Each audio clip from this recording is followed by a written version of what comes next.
If I were to follow a remark with a quick smile and then nod or tilt my head sideways, you might conclude that I had just said something a little harsh and wanted to take the edge off it.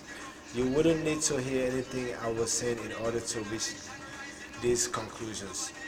They will just come to you. Blink.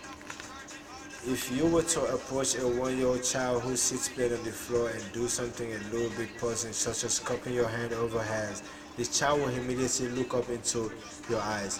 Why? Because what you have done requires explanation, and the child knows that she can find an answer on your face.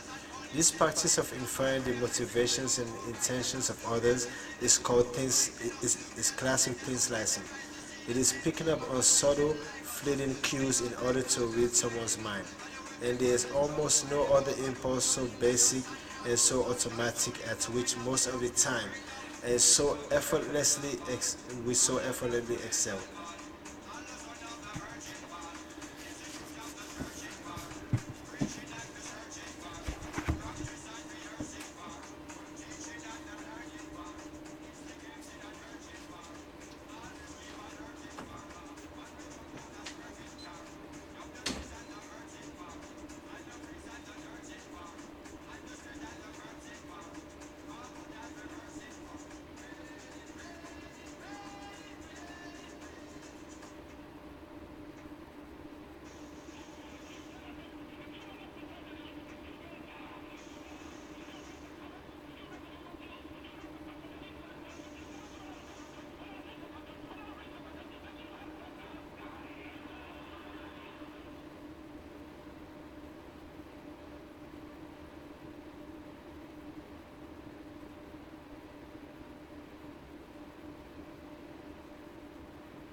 This practice of inferring the motivations and intentions of others is classic thin slicing. It is picking up on subtle fleeting cues in order to read someone's mind. And there is also no other impulse so basic and so automatic and at which most of the time we so effortlessly excel. In the early hours of February 4th, 1999, however, the four officers cruising down Wheeler Avenue failed at this most fundamental task. They did not read Diallo's mind. First, Sean Carroll saw Diallo and said to the others in the car, "What's that guy doing there?" The answer was that Diallo was getting some air. But Carroll sized him up and in that instant decided he looked suspicious. That was mistake number one. Then they backed the car up and Diallo didn't move. Carroll later said that amazed him. Quote, amazed. How brazen was this man who didn't run at the sight of the police? Diallo wasn't brazen, he was curious. That was mistake number two. Then Carroll and Murphy stepped towards Diallo on the stoop and watched him turn slightly to the side and make a movement for his pocket. In that split second they decided he was dangerous, but he was not. He was terrified. That was mistake number three. Ordinarily, we have no difficulty at all distinguishing in a blink between someone who is suspicious and someone who is not, between someone brazen and someone curious, and most easily or fall between someone terrified and someone dangerous. Anyone who walks down a city street late at night makes those kinds of instantaneous calculations instantly. Yet, for some reason, that most basic human ability deserted those officers that night. Why? These kinds of mistakes were not anomalous events. Mind reading failures happen to all of us.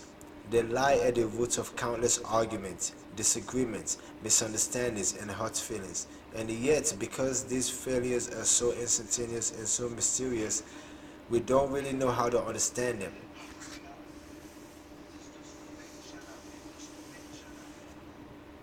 In the weeks and months that followed the Diallo shooting, for example, as the case made headlines around the world, the arguments over what happened that night varied back and forth between two extremes.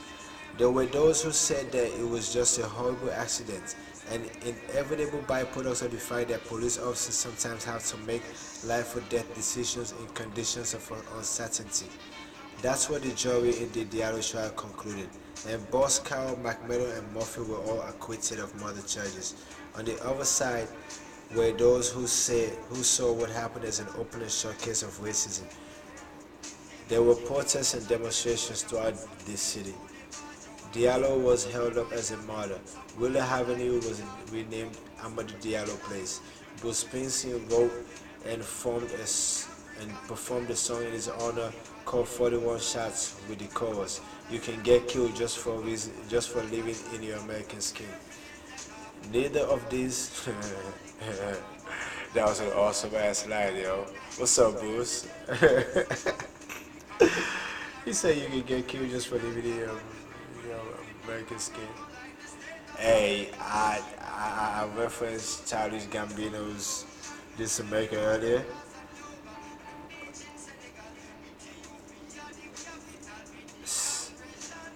If it wasn't for the success and greatness and pointed middle finger of that video, Solo, the Star Wars movie would have made the money it was supposed to make. That was one of those secret undercover white lash happenings, like white people not showing out for Black Panther. Imagine if white folks now just showed out and watch Black Panther, like they show out and watch Avengers. Yes, if you white in America, you went and saw Black Panther like you would any other movie. I get it, but it was out of support. It wasn't out of natural ordinary necessity. But even if it wasn't though, I appreciate that. But you know what I mean though. You know, Black Panther and I would smash Avatar and Titanic records. But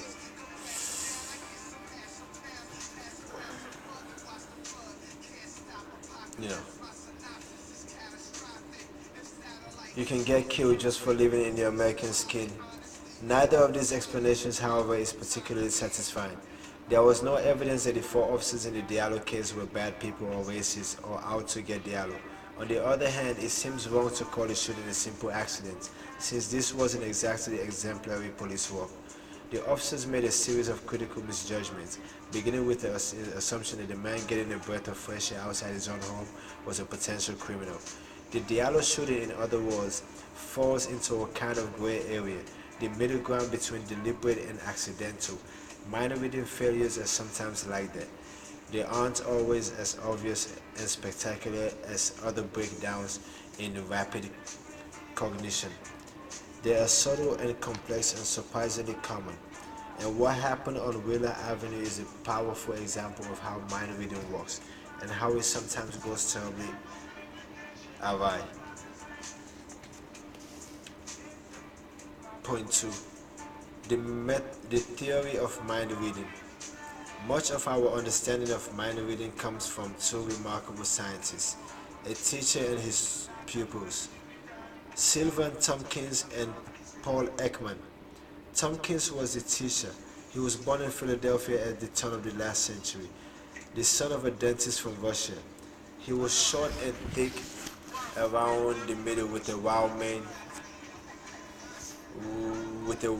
of white hair and huge black plastic rimmed glasses.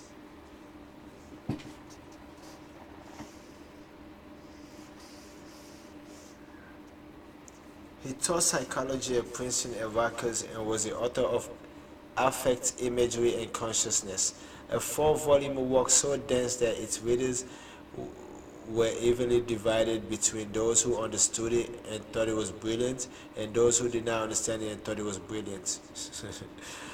He was a legendary talker. At the end of a cocktail party, a crowd of people would sit wrapped at Tompkins' feet.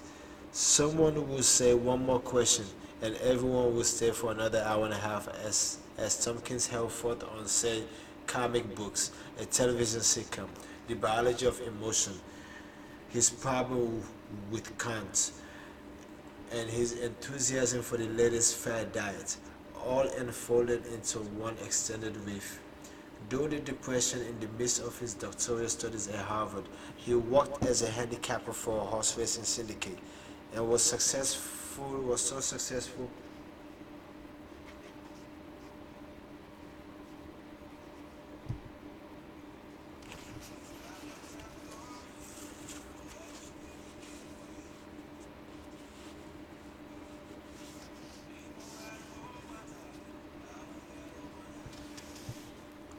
During the Depression, in the midst of his doctoral studies at Harvard, he worked as a handicapper for a racehorse syndicate and was so successful that he lived lavishly on Manhattan's Upper East Side. At the track where he sat in the stands for hours staring at the horses through binoculars, he was known as the Professor. He had a system of predicting how a horse would do based on what horse was on either side of him, based on the emotional relationship. Ekman, Ekman remembers. If a male horse, for instance, had lost to a mare in his first or second year, he would be ruined if he went to the gate with the mare next to him in the lineup, or something like that. No one really knew for certain. Tompkins believed their faces, even the faces of horses, held valuable clues to inner emotions and motivations. He could walk into a post office, it was said, go over to the wanted posters, and just by looking at the mugshots, say what crimes the various fugitives had committed. He would watch the show to tell the truth, and without fail, he could always pick out the people who were lying. His son Mark recalls. He actually wrote the producer at one time to say it was too easy, and the man invited him to come to New York, go backstage and show his stuff. Virginia Demos, who teaches psychology at Harvard, recalls having long conversations with Tompkins during the 1988 Democratic National Convention. We would sit and talk on the phone, and he would turn the mic down while, say, Jesse Jackson was talking to Mike Dukakis, and he would read the face and give his prediction on what would happen. It was profound. Paul Ekman first encountered Tompkins in the early 1960s. Ekman was then a young psychologist just out of graduate school, and he was interested in studying faces. Was there a common set of rules, he wondered, that governed the facial expressions that human beings made? Sylvan Tompkins said that there was, but most psychologists said that there wasn't. The conventional wisdom at the time held that expressions were culturally determined. That is, we simply use our face according to a set of learned social conventions. Ekman didn't know which view was right, so to help him decide, he traveled to Japan, Brazil, and Argentina, and even to remote tribes in the jungles of the Far East, carrying photographs of men and women making a variety of distinctive faces. To his amazement, everywhere he went, people agreed on what those expressions meant. Tompkins he realized was right. Not long afterward, Tompkins visited Ekman at his laboratory in San Francisco. Ekman had tracked down 100,000 feet of film that had been shot by the virologist Karsten Gasdusek in the remote jungles of Papua New Guinea. Some of the footage was of a tribe called the South Fode, who were peaceful and friendly people. The rest was of the Kuku. It is literally spelled like that. Kukuku. Trump looked like a Kuku. The rest was of the Kuku, a hostile and murderous tribe with a homosexual ritual in which pre-adolescent boys were required to serve as courtesans for the male elders of the tribe.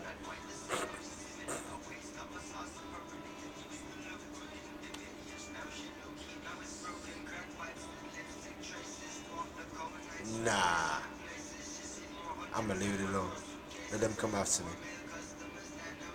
For 6 months, Ekman and his collaborator, Wallace Friesen, had been sorting through the footage, cutting extraneous scenes, focusing just on close-ups of the faces of the tribesmen in order to compare the facial expressions of the two groups. As Ekman set up the projector, Tompkins waited in the back. He had been told nothing about the tribes involved. All identifying context had been edited out. Tompkins looked on intensely, peering through his glasses. At the end of the film, he approached the screen and pointed to the faces of the South Foreign. These are sweet, gentle people, very indulgent, very peaceful. And he said, then he pointed to the faces of the Kukukuku. This other group is violent, and there is lots of evidence to suggest homosexuality. Even today, a third of a century later, Ekman cannot get over what Tompkins did. My God, I vividly remember saying, Sylvan, how on earth are you doing that? I'm sure that guy did not have a fake Jamaican accent. But Sylvan, how on earth are you doing that? Ekman recalled, and he went up to the screen, and while we played the film backwards in slow motion, he pointed out the particular bulges and wrinkles in the face that he was using to make his judgments. That's when I realized I've got to unpack the face. It was a gold mine of information that everyone had ignored. This guy could see it, and if he could see it, maybe everyone else could too. Ekman and Friesen decided then and there to create a taxonomy of facial expression, expressions. They combed through medical textbooks that outlined the facial muscle, and they identified every distinct muscular movement that the face could make. There were 43 such movements. Ekman and Friesen called them action units. Then they sat across from each other for days on end and began manipulating each action unit in turn, first locating the muscle in their minds and then concentrating on isolating it, watching each other closely as they did, checking their movements in the mirror, making notes on how the wrinkle patterns on their faces would change with each muscle movement, and videotaping their movements for their records. On the few occasions when they couldn't make a particular movement, they went next door to the UCSF anatomy department, where a surgeon they knew would stick them with a needle and electronically stimulate the recalcitrant muscle. That wasn't pleasant at all, Ekman recalls. When each of those action units had been mastered, Ekman and Friesen began working action units in combination, laying one movement on top of another. The entire process took 7 years. There are 300 combinations of two muscles. Ekman says, if you add in a third, you get over 4,000. We took it up to 5 muscles, which is over 10,000 visible facial configurations. Most of those 10,000 facial expressions don't mean anything, of course. They are the kind of nonsense faces that children make. But by walking through each action unit combination, Ekman and Friesen identified about 3,000 that did seem to mean something, until they had catalogued the essential repertoire of human facial displays of emotion. Paul Ekman is now in his 60s. He's clean-shaven with closely set eyes and thick prominent eyebrows.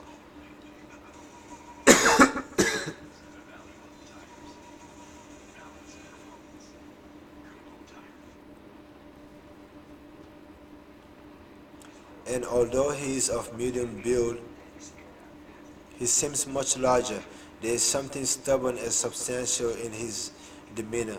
He grew up in Newark, New Jersey, the son of a pediatrician, and entered the University of Chicago at 15. He speaks deliberately. Before he laughs, he pauses slightly, as if waiting for permission. He is the sort who makes lists and numbers his arguments. His academic writing has an orderly logic to it. By the end of an Ekman essay, each stray objection and problem has been guarded up and catalogued. Since the mid-1960s, he has been working out of a ramshackle Victorian townhouse at the University of Chicago in San Francisco, where he holds a fellowship, where he holds a professorship. When I met Ekman, he sat in his office and began running through the action unit configurations he had learned so long ago. He leaned forward slightly, placing his hands on his knees. On the wall behind him were photographs of his two heroes, Tompkins and Charles Darwin. Everyone can do action unit 4, he began. He lowered his brow, using his depressor glabella, depressor supercilii, and corrugator. Almost everyone can do AU9. He wrinkled his nose, using his levator labii superioris and lachinacea. Everybody can do 5. He contracted his levator palpebrae superioris, raising his upper eyelid. I was trying to follow along with him, and he looked up at me. "You've got a very good 5, he said generously. "The more deeply set your eyes are, the harder it is to see the 5. Then there's 7, he squinted. 12, he flashed a smile, activating the zygomatic major. The inner part of his eyebrows shadowed. "That's AU1, distress, anguish." Then he uses his frontalis, pars lateralis, to raise the outer half of his eyebrows. "That's AU2. It's also very hard, but it's worthless. It's not part of anything except kabuki theater. 23 is one of my favorites. It's the narrowing of the red margin of the lips. Very reliable anger sign. It's very hard to do voluntarily." He narrowed his lips. "Moving one ear at a time is still one of the hardest things to do. I have to really concentrate. It takes everything I've got." He laughed. This is something my daughter always wanted me to do for her friends. Here we go." He wiggled his left ear, then his right ear. Ekman does not appear to have a particularly expressive face. He has the demeanor of a psychoanalyst, watchful and impassive, and his ability to transform his face so easily and quickly was astonishing. "There is one I can do," he went on. "It's AU39. Fortunately, one of my postdocs can do it. AU38 is dilating the nostrils. AU39 is the opposite. It's the muscle that pulls them down." He shook his head and looked at me again. "Oh, you've got a fantastic 39. That's one of the best I've ever seen. It's genetic. There should be other members of your family who have this hitherto unknown talent. You've got it," he laughed again. "You're in a position to flash it at people, see? You should try that in a singles bar." Ekman then began to layer one action unit on top of another in order to compose a more complicated facial expression that we generally recognize as emotions. Happiness, for instance, is essentially AU6 and 12, contracting the muscle that raises the cheek, orbicularis oculi, pars orbitalis, in combination with the zygomatic major, which pulls up the corners of the lip. Fear is AU1, 2, and 4, or more fully 1, 2, 4, 5, and 20, with or without action units 25, 26, or 27. That is the inner brow raiser, frontalis, pars medialis, plus the outer brow raiser, frontalis, pars lateralis, plus the brow lowering depressor superciliis, plus the levator palpebrae superciliosis, which raises the upper lip, plus the risorius, which stretches the lips, plus the parting of the lips, the pressor labia, plus the mass masseter, which drops the jaw. Discuss. That's mostly AU9, the wrinkling of the nose, levator labial superioris alacinasi, but it can sometimes be 10, and in either case, it may be combined with AU 15 or 16 or 17. Ekman and Friesman ultimately assembled all these combinations and the rules for reading and interpreting them into the facial action coding systems, or FACS, and wrote them up in a 500-page document. It is a strangely riveting work, full of such details as the possible movements of the lips, elongated, narrow, widen, flatten, protrude, tighten, and stretch, the 4 different changes of the skin between the eyes and the cheeks, bulge, bags, pouches, and lines, and the critical distinctions between infraorbital furrows and the nasolabial furrow. John Gatman, whose research on marriage I wrote about in chapter 1, has collaborated with Ekman for years and used the principle of facts in analyzing the emotional state of couples. Other researchers have employed Ekman's system to study everything from schizophrenia to heart disease. He has even been put to use by computer animators at Pixar, Toy Story, and DreamWorks, Shrek. Facts takes weeks to master in its entirety, and only 500 people around the world have been certified to use it in research. But those who have mastered it gain an extraordinary level of insight into the message we send each other when we look into one another's eyes. Ekman recalled the first time he saw Bill Clinton during the 1992 Democratic primaries. I was watching his facial expression. I said to my wife, "This is Peck's bad boy." Ekman said, "This is a guy who wants to be caught with his hand in the cookie jar and have us love him for it anyway." There was this expression that was one of his favorite. Is their hand in the cookie jar? Love me, mommy, because I'm a rascal. Look, it's AU 12, 15, 17, and 24 with an eye roll. Ekman paused, then reconstructed that particular sequence of expressions on his face. He contracted his zygomatic major, AU12, in a classic smile, then tugged the corners of his upper lip with his triangularis, AU15. He flexed the mentalis, AU17, which raises the chin, slightly pressed his lips together in AU24, and finally rolled his eyes. And it was as if Slick Willie himself was suddenly in the room. I knew somebody who was on Clinton's communication staff, so I contacted him. I said, "Look, Clinton's got this way of rolling his eyes along with his hand expression, and what he conveys is, I'm a bad boy. I don't think it's a good thing. I could teach him how not to do that in 2 or 3 hours." And he said, "Well, we can't take the risk that he'd known to be seen an expert online." Ekman's voice trailed off. It was clear that he'd rather like Clinton and that he wanted Clinton's expression to have been no more than a meaningless facial tick. Ekman shrugged. "Unfortunately, I guess he needed to get caught, and he got caught."